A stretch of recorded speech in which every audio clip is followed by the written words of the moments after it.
Hello everyone! I held a small vote for my next video's topic, and a look at my past, now retired commander decks was the option that ended up winning. You're in the right place if you want to briefly hear about any of these 8 commanders, positive and negative. I'll be talking about what made me take them apart, as well as some hidden tech if there is any. And if I feel like a strategy of the deck needs explaining, I'll go into that as well. Think of this as like 8 micro deck techs in one. Starting off our list, we have God-Eternal Oketra. A 5-mana 3/6 with double strike, Oketra has the passive ability that when you cast a creature spell, you create a 4/4 black zombie warrior creature token with vigilance. She also has a minor protection ability, but besides a card draw engine or a quick burst of 3 card draw like Cut a Deal, it's not really worth mentioning. This deck functioned on the back of 2 major packages of cards. The first is self-bounce creatures like Core Skyfisher, Stonecloaker, and the best one because it's the cheapest that has flash, Whitemane Lion. These cards worked in tandem with cost reducers like Oketra's Monument, Pearl Medallion, and Defiler of Faith, which could reduce the cost of these cards to as little as 2 life. You would also get bonus synergy with cards like Tocasia's Welcome, Benny Brax, and Rumor Gatherer to draw cards, in addition to creating a 4/4 creature. The deck also had a cool Ranger of Eos package too. Ultimately, I took apart the deck for not being very unique in terms of build, and in terms of play pattern. Oketra has a bit of a feather problem, where you just do the same thing forever, each turn. My instant speed white deck now is Boros Avacyn, which is way less consistent, but it's definitely way more fun. Second on the list is Delina. This was a red Enter the Battlefield Matters deck that could spin into a non-deterministic win with Will, Blade of Frontiers. Delina is a 4-mana 3/2 with whenever she attacks, choose target creature you control, then roll a d20. On a 1-14, you create a tapped and attacking token that's a copy of that creature, except it's not legendary, and it has exile this creature at the end of combat. And on a 15-20, you create one of those tokens, and then you get to roll again. If you use this on Will, Blade of Frontiers, you progressively get more copies of Will, which lets you reroll, and it stacks. So you progressively approach infinite rerolls without ever actually getting there. This 2-card combo was more of a frustration than it was a benefit.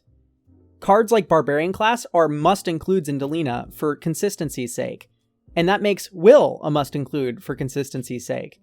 And when Will's on the board, you can't help but go for the combo. And I know you could self-impose a rule never to target Will with Delina, but the fact that I even had to do that sort of wore at me and made me slowly fall out of love with the deck.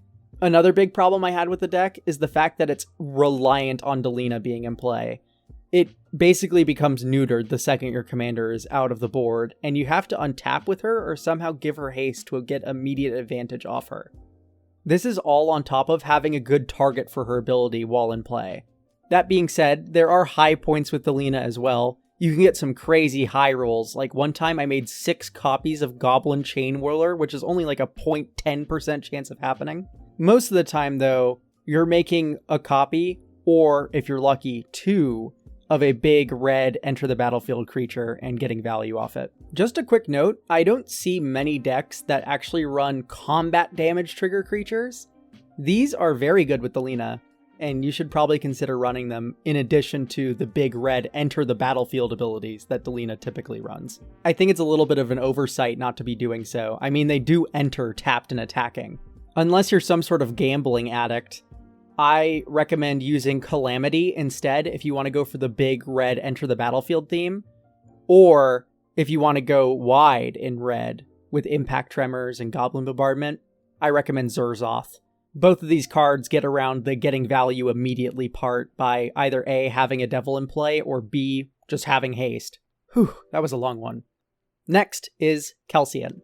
This list was my most viewed on Moxfield for a while.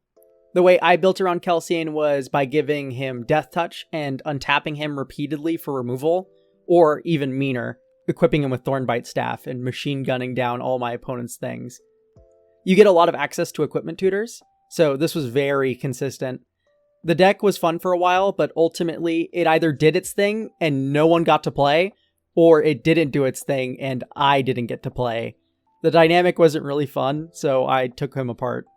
As for hidden tech and advice, I noticed a lot of Kelsien decks run Grave Betrayal and cards like it, but not Lorcan for some reason. I think he just fell through the cracks being an AFR, but this effect being on a creature is much better than it being on an enchantment, even if you have to pay life for it. At least an extra copy for redundancy is nice. Also, do not play Gisa Glorious Resurrector in your deck. She exiles creatures instead of them dying, which means you don't get experience counters or death synergies with her in play. Compare her, for instance, with a card that does work in the deck, Mary the Killing Quill, that doesn't say instead.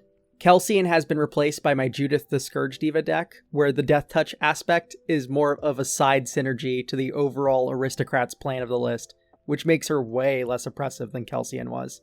A similar story to Kelsien is my Grismold deck, but instead of no one getting creatures, no one gets any tokens, ever. And I do mean any token, by the way.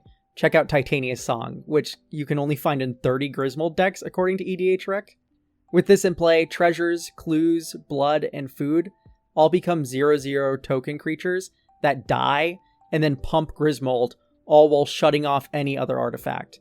This card is incredible for the list. I'm kinda sad I don't get to play with it anymore. Anyway, Grismold's whole plan was anti-anthems that shrunk opposing creatures to death, and also ways of forcing people to create tokens. Sprinkle that in with effects that trigger when creatures die, and you're set.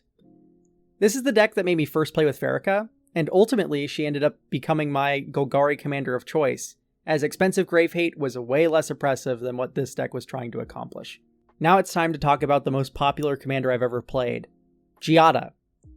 I love angels, but not enough to have 2 mono-white flying decks at once, so I figured one had to go, and Giada was the one to bite the bullet, since she was overall just more boring than Sephara was. One thing I do want to mention about Giada is how absurdly overrepresented Angel of Vitality and Youthful Valkyrie are.